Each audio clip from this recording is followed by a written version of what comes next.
Para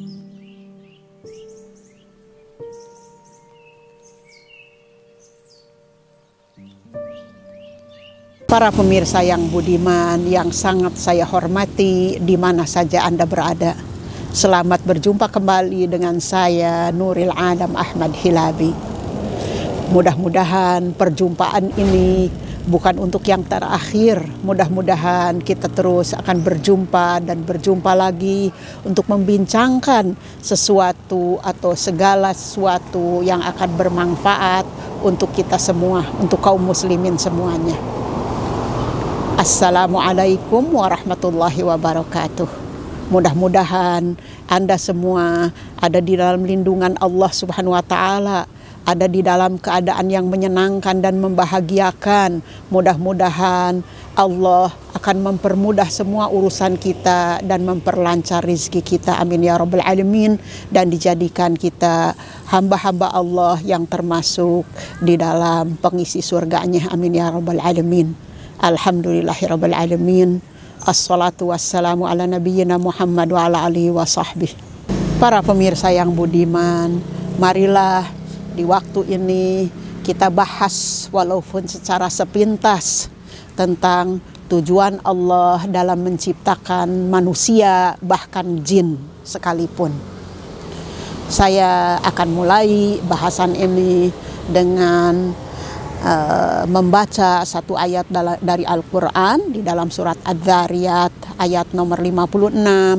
Allah berfirman mengatakan, a'udzubillahi minasyaitonir rajim, wa ma khalaqtul jinna wal insa illa liya'budun, yang artinya tidak Allah ciptakan jin dan manusia kecuali untuk beribadah. Dan yang dimaksud dengan ibadah ya'budun di sini yang pertama adalah tauhid, untuk bertauhid kepada Allah Subhanahu wa Ta'ala. Bagaimana kalau kita telah telusuri sejarah dan kisah para rasul alaihi wassalam, semua diperintahkan oleh Allah Subhanahu wa Ta'ala pertamanya untuk menegakkan tauhid, untuk menyembah Allah yang Maha Esa, tidak menyekutukan Allah dengan apapun atau siapapun. Maka marilah kita bahas secara sepintas, mudah-mudahan akan bermanfaat untuk kita semua. Allah mengatakan di dalam Al-Quran surat Adz-Dzariyat, wa ma khalaqtul jinna wal insa illa liya'budun. Jadi kita ini bukan diciptakan hanya demikian saja. Tentu Allah mempunyai tujuan yang sangat baik yang Allahu alam, hanya Allah yang Maha tahu. Kita tidak mengetahuinya, cuman kita mengetahui dari ayat yang ini bahwa kita ini diciptakan dengan maksud dan tujuan untuk ibadah. Jadi kita ini diciptakan dengan rancangan oleh Allah Subhanahu wa Ta'ala.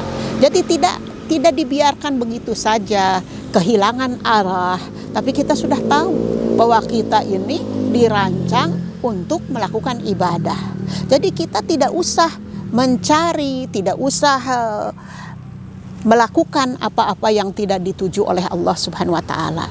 Kita misalkan, walaupun tentu misal ini atau perumpamaan ini tidak 100% sesuai dengan apa yang tertera di dalam ayat, yaitu kalau kita bayangkan satu alat elektronik atau alat apa saja, atau mobil misalnya, atau motor, maka itu sudah disesuaikan oleh penciptanya untuk penggunaannya, untuk kapasitas muatannya, untuk segalanya. Kalau kita memakainya sesuai dengan rancangan yang dirancangkan, tentu akan berguna. Tapi kalau kita melakukannya tidak sesuai dengan rancangannya, maka akan rusak total. Bahkan kita sering melihat misalnya satu mobil atau truk memuat batu atau memuat batako, itu tentu sudah ada rancangannya bahwa kapasitas muatan dari truk ini misalnya 3 ton misalnya.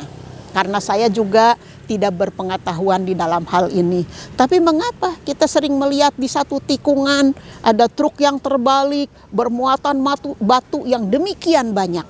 Karena apa? Karena kapasitas muatannya tidak sesuai dengan rancangan waktu mobil itu dibikin. Nah inilah, kita pun manusia.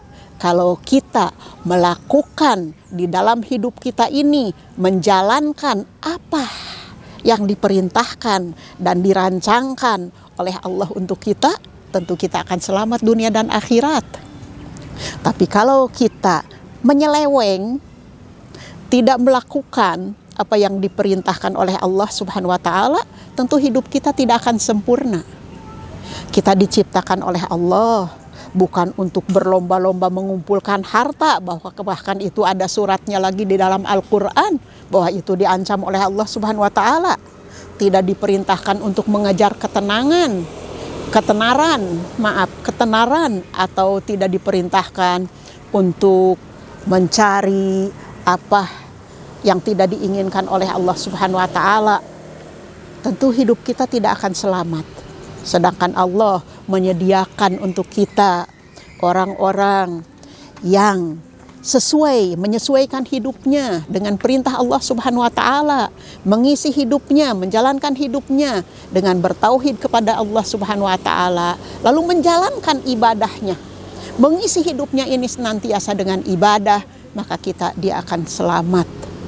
Maka dia akan selamat, akan mencapai tempat yang paling indah, yang di dalamnya lebih dari kesempurnaan, yaitu adalah al-jannah, surga, yang Nabi Muhammad SAW mengatakan bahwa mala ainun ra'at, tidak ada mata yang sudah melihat, tidak ada telinga yang sudah mendengar, tidak ada otak manusia yang bisa membayangkan bagaimana keindahan surga. Subhanallah. Bahkan masih ada kelebihannya. Setelah kita dimasukkan ke dalam jannah, surganya Allah Subhanahu wa Ta'ala, ya Rabb, mudah-mudahan kita menjadi pengisi surga Allah itu. Bahkan ada kelebihan yang disediakan oleh Allah Subhanahu wa Ta'ala. Satu kenikmatan yang tidak ada kenikmatan seperti itu. Kenikmatan yang paling nikmat ialah memandang kepada wajah pencipta kita, wajah Allah Subhanahu wa Ta'ala. Juga jangan lupa bahwa ada satu tempat yang kita meminta kepada Allah, wal'iyadzubillah, beristiad kepada Allah, meminta dijauhkan dari tempat itu. Allahumma ajirni minan nar. Ada satu tempat yang namanya neraka Jahannam, wal'iyadzubillah, yang di dalamnya di situ hanya ada siksaan, kesusahan, kehinaan, tidak ada kebaikan sedikit pun. Inilah dua tempat, tidak ada ketiganya. Mudah-mudahan Allah menjadikan kita, memasukkan kita kepada barisan orang-orang yang diridhoi oleh Allah Subhanahu wa Ta'ala, menjadi pengisi al-jannah, surga, bahkan Firdaus al-A'la, ya Rabbal Alamin, bersama para nabi, para syuhada, dan bersama as-salihin, orang-orang yang soleh. Amin ya Rabbal Alamin.